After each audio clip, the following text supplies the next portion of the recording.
Seguimos en Veracruz, estamos por llegar a Guayacocotla, que pertenece a Veracruz, está en los límites con el estado de Hidalgo, y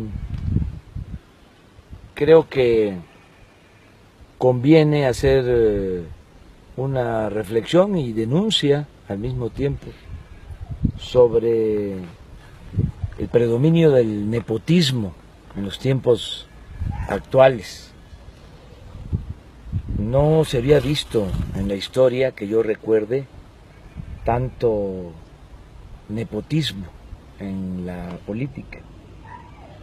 Son épocas de crisis, son tiempos de decadencia, y no solo es crisis económica, crisis de bienestar social, crisis por pérdida de valores culturales, morales, espirituales, sino también crisis política, mucha corrupción, mucho cinismo. En ese contexto, en esa circunstancia, es que se da esto de que los gobernantes promueven a sus familiares para ocupar cargos.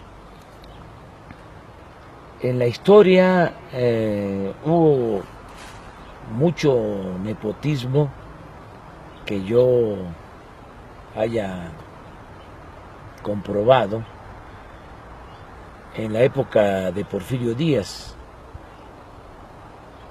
Manuel Romero Rubio era suegro de Porfirio Díaz, el papá de Carmelita, y lo tenía Porfirio como secretario de Gobernación hasta que murió. Manuel Romero fue su secretario de Gobernación. En ese entonces, gobernadores como los Díez Gutiérrez de San Luis Potosí se turnaban entre hermanos la gubernatura en ese estado. Aquí cerca también los Craviotos eran 3 hermanos y gobernaba uno, salía, entraba el otro. Luego, con la revolución, no olvidemos que el lema de Madero era la no reelección. Se detuvo mucho lo del nepotismo. Los gobiernos posrevolucionarios cuidaron eso. Sin embargo, en los últimos tiempos empezó a resurgir el nepotismo. ¿Se acuerdan ustedes del intento de Fox de dejar a su señora en la candidatura, en la presidencia, Marta Sagún?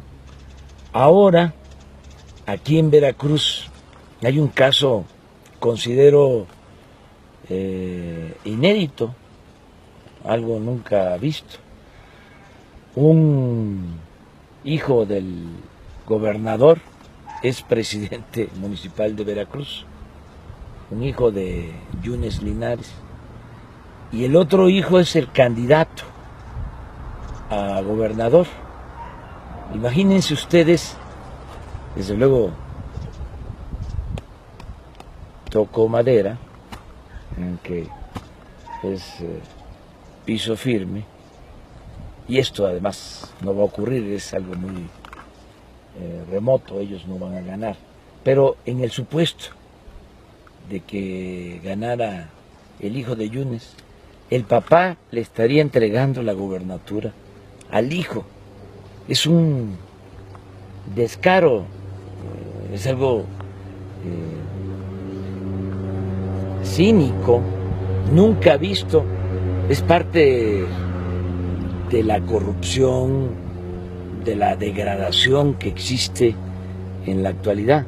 Por eso sostengo que no solo es una crisis, es una decadencia, es un proceso de degradación progresiva el que estamos padeciendo. Por eso se requiere también una renovación tajante de la vida pública, cambiar al régimen que está podrido, está totalmente descompuesto, putrefacto.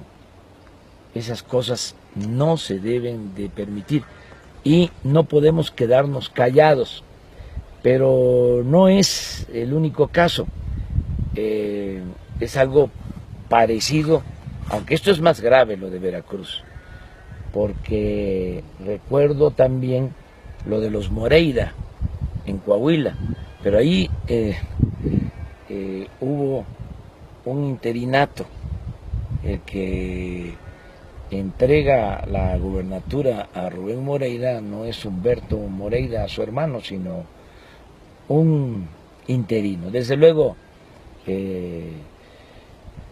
muy cercano a ellos, no quiero ofender al señor, no quiero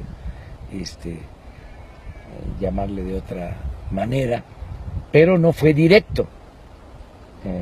También se dice que en Puebla Moreno Valle quiere dejar de candidata a su esposa, que esa es parte de la negociación que hizo con Anaya, el candidato del PAN, dejar a su esposa Moreno Valle de candidata en Puebla a la gubernatura. Es interesante que estos casos de nepotismo tengan que ver mucho con el PAN. Por eso no estoy equivocado cuando digo que son lo mismo. Lo que pasa es que los priistas son corruptos cínicos y los panistas son corruptos hipócritas, pero al final de cuentas es lo mismo.